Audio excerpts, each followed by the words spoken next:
महाराज जी मेरी शंका है, गुरुदेव जब शरीर में वेदना हो और मन मत बहुत दुखी हो जाए तब समता में कैसे रहें, कृपया मार्गदर्शन कीजिए।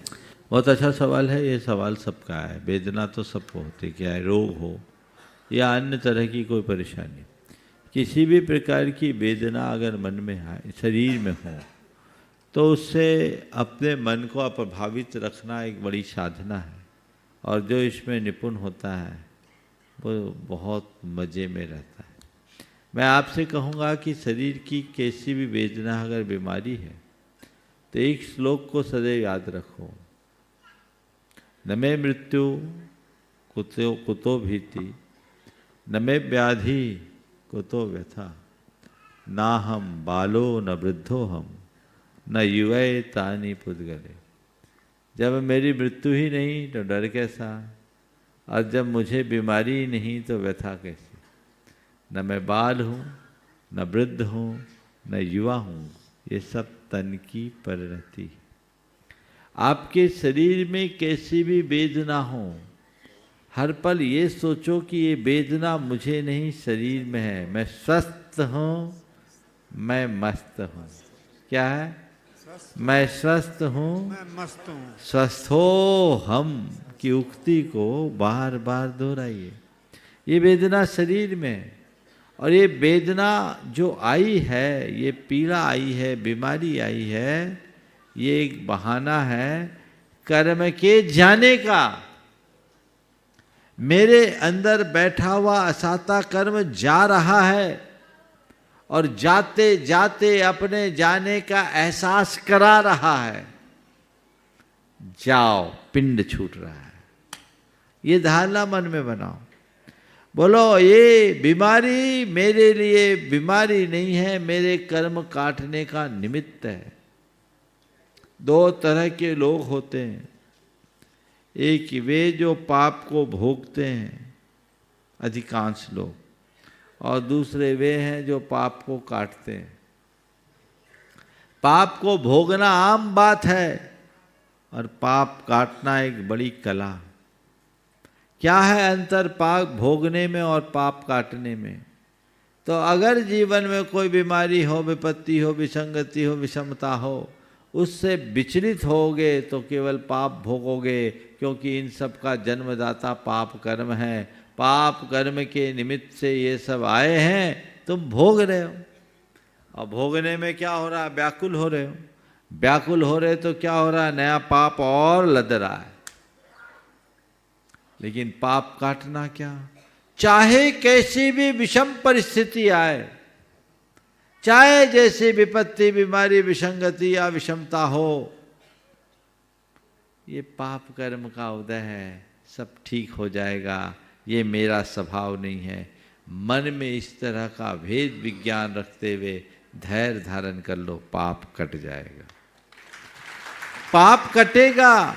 कर्म के उदय में समता रखने से कर्म कटते हैं, और कर्मोदय में आकुलता रखने वालों का कर्म बंधता है। तो समता रखने के अभ्यासी बनो। इसलिए अनिल जी, मजबूत बनना है। कर्म काटना है, भोगना नहीं। और सोचो मेरे द्वारा मैं अपने जीवन में कोई त्याग, तप, संयम, आराधन नहीं कर पाया। शायद इसी निमित्त से मेरी नियति कुछ ऐसी बनी कि कोई बीमारी आई है, ये मेरे कर्म काटने का निमित्त है। इसी बहाने मैं इसे अपनी तपस्या बना लूंगा। क्या ऐसा पॉजिटिव रुख नहीं अपनाया जा सकता? और एक बात और बोल रहा हूँ, ये सवाल केवल अनिल जी का नहीं है, ये सवाल सबका है, क्योंकि सब पीड़ित हैं। तुम अपनी परेशानी को रोकर भोगो तो भोगना है, और समता से भोगो तो भोगना है। भोगना तो पड़ेगा ही ना, हाँ? पड़ेगा। तो क्या करना है फिर? क्यों रोए?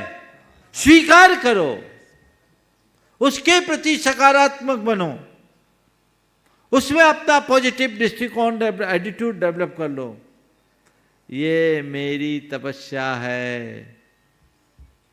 मैं एक ऐसे व्यक्ति को जानता हूं जिसको पिछले 30-32 वर्षों से गठियावात है, और पूरे शरीर में दर्द, भयानक, कोई दवाइयाँ काम नहीं करती। लेकिन दाद देनी होगी उस व्यक्ति के धैर्य और संयम को।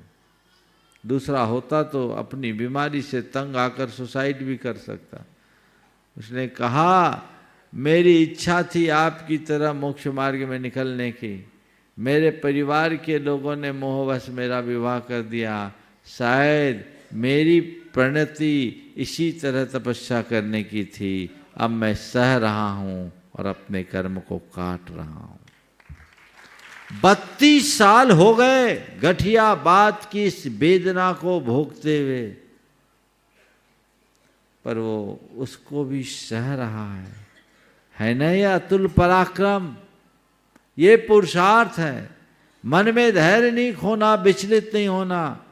बंधुओं, कर्म का जब वेग आता है तो किसी का जोर नहीं चलता, क्या पता कितना टाइम लग जाए। इसलिए अपने मन को मजबूत बनाओ, पक्का बनाओ कि हम मैदान में उतरे हैं तो हम जीतेंगे, कर्म हारेगा, कर्म को हरा कर छोड़ेंगे। बीमारी को अपने ऊपर हावी नहीं होने देंगे, तन की बीमारी को तन तक रखेंगे सीमित, मन पर हावी नहीं होने देंगे। ये दृष्टिकोण यदि एक बार विकसित हो जाए तो जीवन का काया पलट हो जाए। बस ये बात बार बार सुनते रहना, एक क्लिप रख लेना अपने पास, ये इंजेक्शन का काम करेगा।